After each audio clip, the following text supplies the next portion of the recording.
take a mini quiz. Like it's a quiz. You press start and the time is ticking. I'm like, it's pop culture. Like, I mean, I could do this in my sleep. Yeah.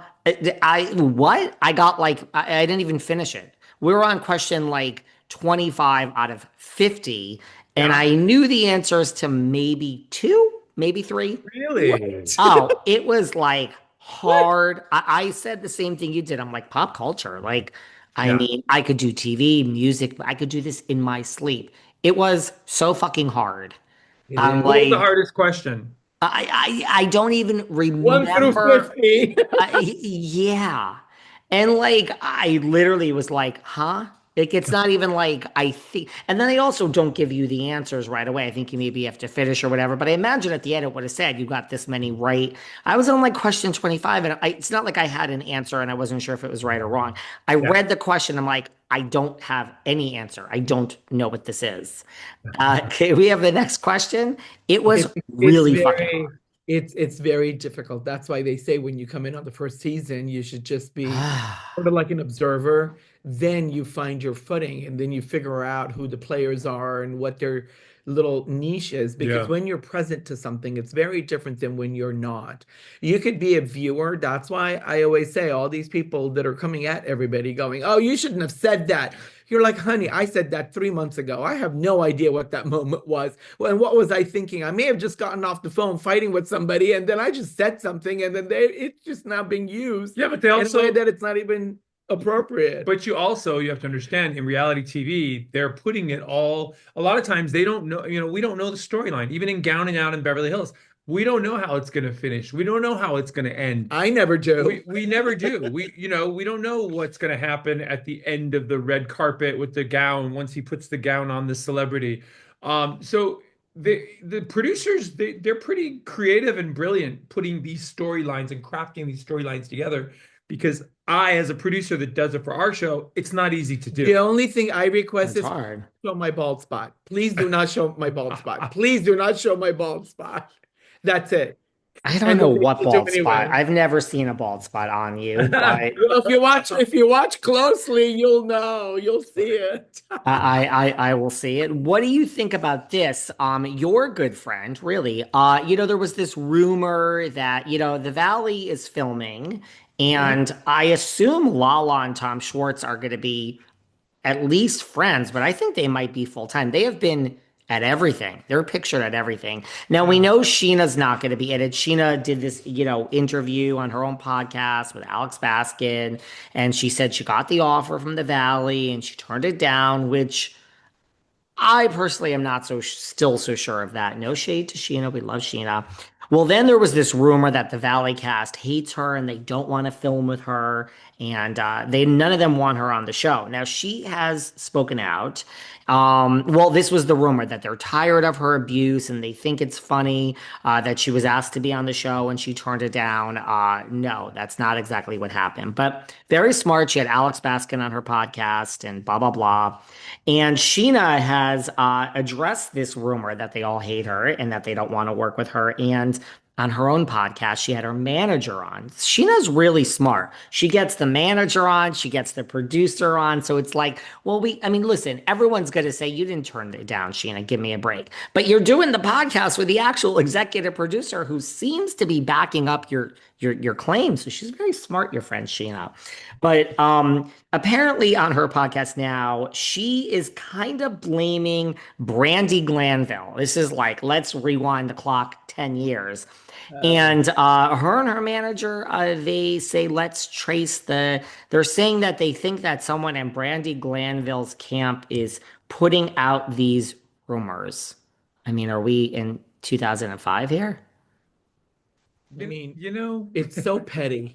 It's like it so is. high All school. I know is when we go to different events, we always see Sheena there, we see Brittany there, we see Michelle, we see them all there. So they all, I don't, They're all friends, yeah, so none of them hate each other. And if there's somebody saying that they hate each other enough to invite each other over to each other's houses and hang out and have the kids play with each other. And Sheena, she put her That's book like, out and I think her book, it's her truth. Let her tell her story, and I'm glad she did. It's like when we put the book out for Anne and Nicole. Some of the people don't like what our stories were, but they were our stories, and they were our truths and what we lived. And Sheena has the right to put that out. Who didn't like your truths? Danny Lynn's father. Well, I mean, there's obvious suspects. They weren't You said it. well, because they weren't even present. They weren't even privy to any of the Right. information. So how do you not like something that genuinely happened Right. that I've experienced firsthand with my very best friend, not yours, Right. mine.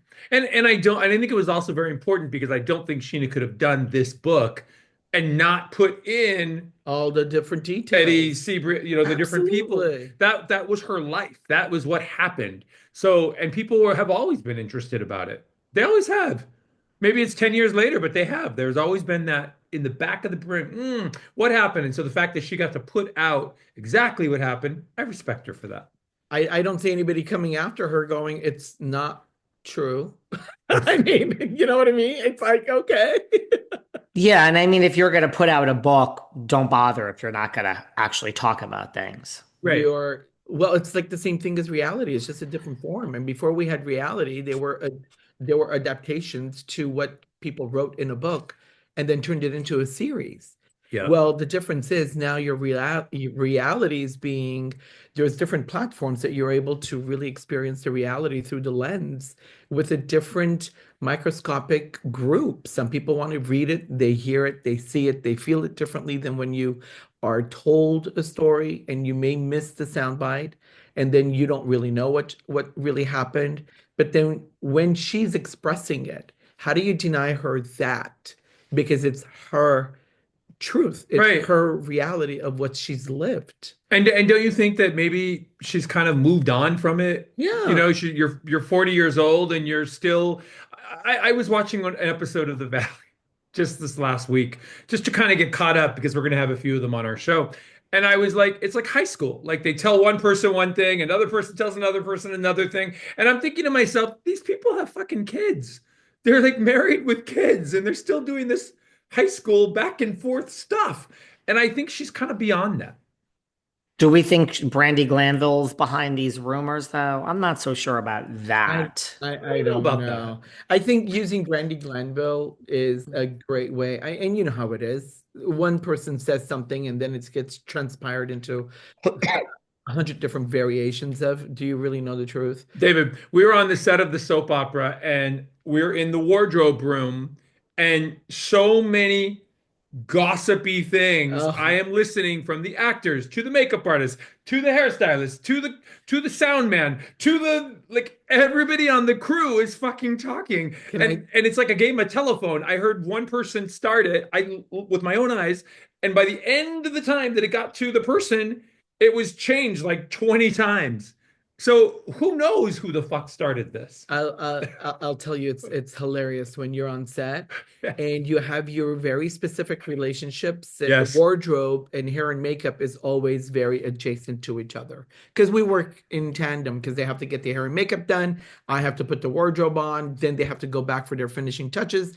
And we're on a very strict timeline to be able to get the actor on set. Right. The PA shows up and wants to pick them up and then take them. But in the meantime, let me tell you the stories that we know that the actors, and because and if we're on set, we don't see it and hear it the same way that they experience it. So when they come back and they're sharing it, I'm like, oh, is that why she turned her back to you? Oh my, and then it just becomes such a thing. And then you have the producers, the puppet masters Yes. that hear this, pretend they don't hear this, and then feed the information to To the the other other one. person so that they come back to this person. It's a whole It's a thing. yeah. It's a thing. And we've lived it, so I know. So I can't imagine if that's not happening on the set there too. But Of course. when they say that Sheena's not loved, honestly, Sheena's the only one that is the most They were all at loved. Sheena's birthday party. Yeah, she's the most loved by everybody because I'm she not saying it. I'm just Really? revealing what they've said. I don't Yeah. agree. I don't believe it. Yeah, I mean she's friends with all of them, All of and them. she's very inclusive. That's the crazy thing. Sheena doesn't hold grudges. Yeah. She is very inclusive to everyone. And if she has a beef with you, she She'll will tell sit you. there, she'll work it through, and then she'll be like, you know what? Okay, let's move on. Well, her and Lala are not exactly in a good place these days.